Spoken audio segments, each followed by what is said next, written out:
I'm Brianna Johnson. I'm a Girl Scout and I'm working on a video series for my Gold Door project to help educate and recruit new foster and adoptive parents. I think that every child deserves a great home and we as a community can provide that for them. Enjoy the video. I'm Brandon Bishop. My wife Trina and I have been fostering for around 5 years now. I'm Brenda Bryson, and I've been a foster parent with Safi now for 3 years. My name is Lisa Slater, and my husband, John, and I have 4 biological children and 2 adopted children. I'm Jenny.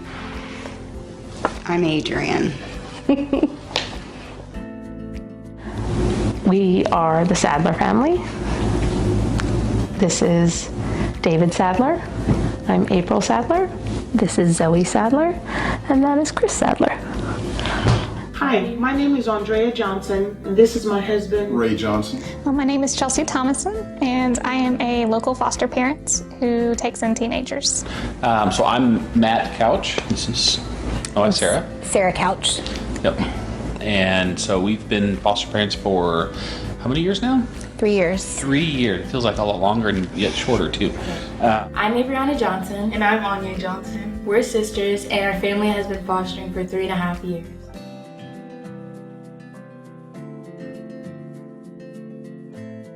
What made me want to start the fostering process was actually, at that time, my daughter was about 16 years old, and we went to a event down at the Von Braun Center.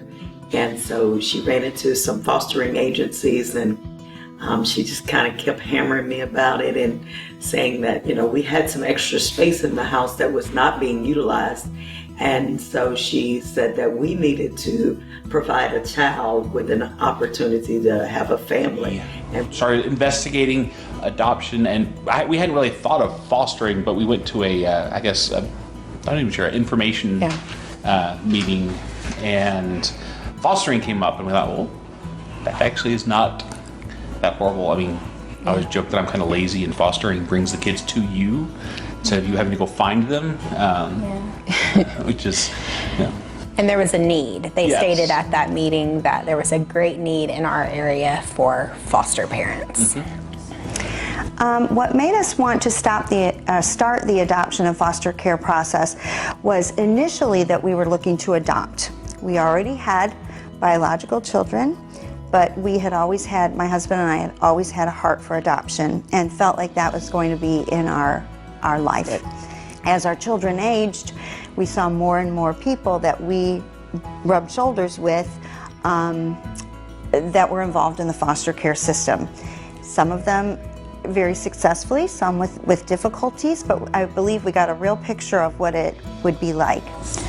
What really led me to start the foster care process was about 5 years ago. I worked with an organization called Big House in Auburn. I was still a graduate student at Auburn at the time. And one of my office mates had started this organization that helps local foster and adopted families. And so he bugged me endlessly for a long time until I started coming to their monthly respite night, and I helped watch kids once a month. So we got into fostering because we were trying to have children at the time. Both healthy, wasn't the right time, but like I mentioned earlier, looked into adoption, couldn't do it at the time, so we looked into foster care. The reason why we wanted to start the foster adoption process is because both me and my husband traveling with the military from state to state, we really don't have any family there. So once my parents have passed away, we decided that we wanted to grow our family, and we wanted to grow it with a child that really needs a home. We knew we wanted children, and we weren't sure how our ages would impact whether or not we could have biological children, but we knew either way we did want to adopt at some point. As I grew up, my parents did foster care, and so I felt that pull. And your sister did. Yeah, my sister participated in the foster care program prior to her first children. She actually fostered, I think, four children. We started we started the foster process. That was our whole goal was to foster. We had no intention of adopting. Yeah, we just wanted to help some older kids who didn't have a family, who didn't have someone to say, go home for Thanksgiving dinner, or where do these kids go when they age out? They don't have a family.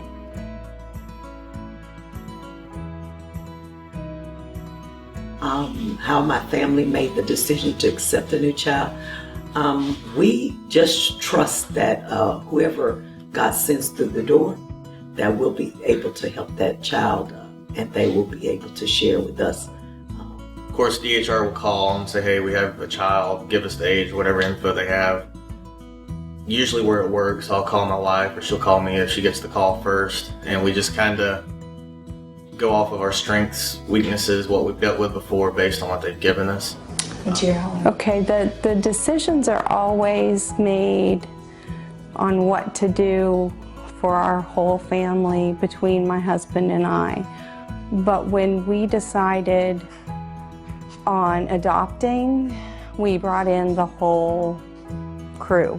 We brought in everybody. We talked to everybody. We explained the permanent nature of things and how that might affect, their future. Because the way that the system works is typically Sarah will get a phone call and she will get, I always joke, it's the bare minimum amount of information times. Sometimes it's a name and age, and that's it. It almost feels like. And then she'll call me, and usually we get to say yes, no, whatever. But we already have, and when we went into fostering, we had a idea of what would work for our family.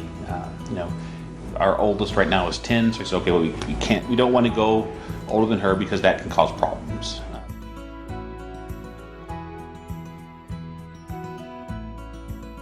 One of the biggest fears being a foster parent is the kids in general, whether they'll like you, if they're gonna hate you, if they're gonna be just completely crazy. That's probably the biggest fear.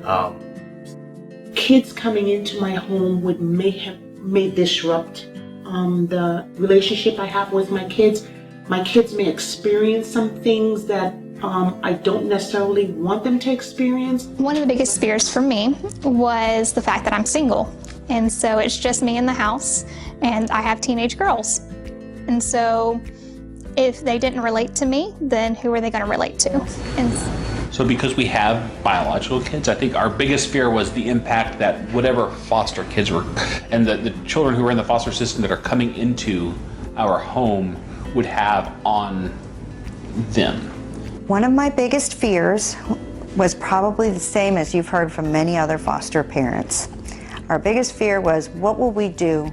How will we adjust if they leave us after we've fallen in love with them and invested in their lives? As they get older, the influences from, say, their bio families that don't have their best interest at heart. Now, you think, wow, is the child going to have anything, as my wife said, disruptive to the family or to the atmosphere? So that was our biggest fear. My biggest fear really is that their bio mom will never grow up to be a steady influence.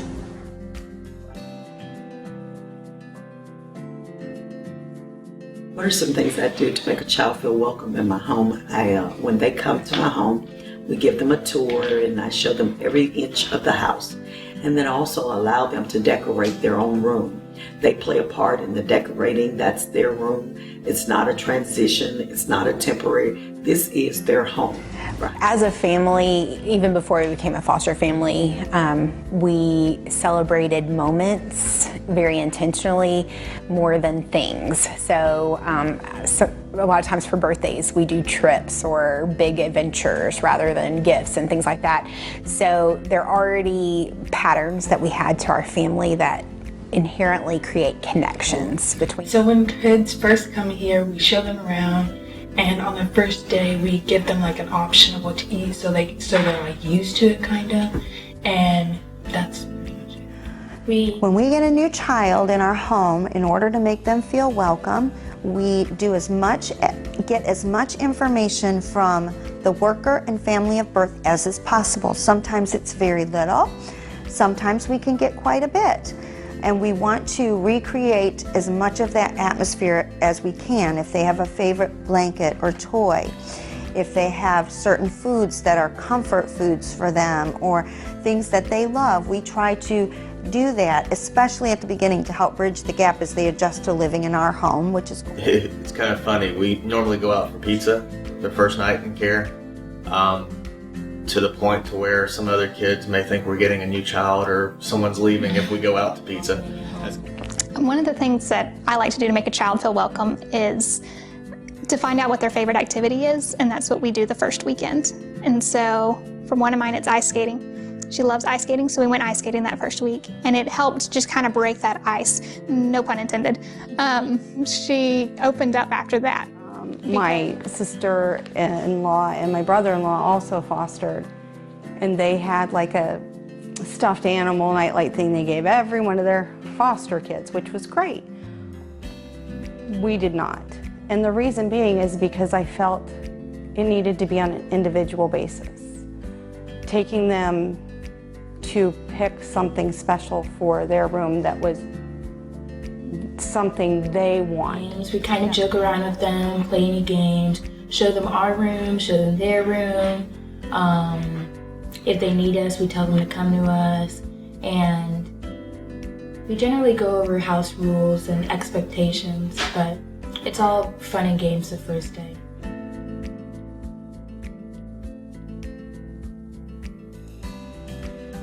Some things that we wish we had known before going into foster care was how to make sure that we don't forget to take care of ourselves, and that we continue to maintain some time for relationships with our own extended family and our friends, because it can be very isolating. What are some things I wish I had known? I guess I wish I had known a lot sooner that there were over 5,000 children in the state of Alabama that needed a home. The 2 extra bedrooms that we had in our home actually sat there for 5 years. That we didn't have anybody utilizing those rooms. I think I mentioned earlier was the resources, just how many resources are available. Getting connected up front, it was several months down the road before we actually knew about a group and got involved and learned about some of the closets in town and things. So that's probably the biggest thing I wish we would have known. I felt like the training classes were good and informative, but there was nothing that could really, truly prepare me for what I was doing. Another thing is to, I guess, letting go, because you get attached to the children, and really just, our first 2 children we had were with us about 1.5 years. Still in contact with them today, but just being able to let go and see their parent be a parent, because they're not going to be like you. And I guess just all the structure and things that you've laid out, it's kind of hard seeing some of it go back to the way it was, but that's probably the biggest things.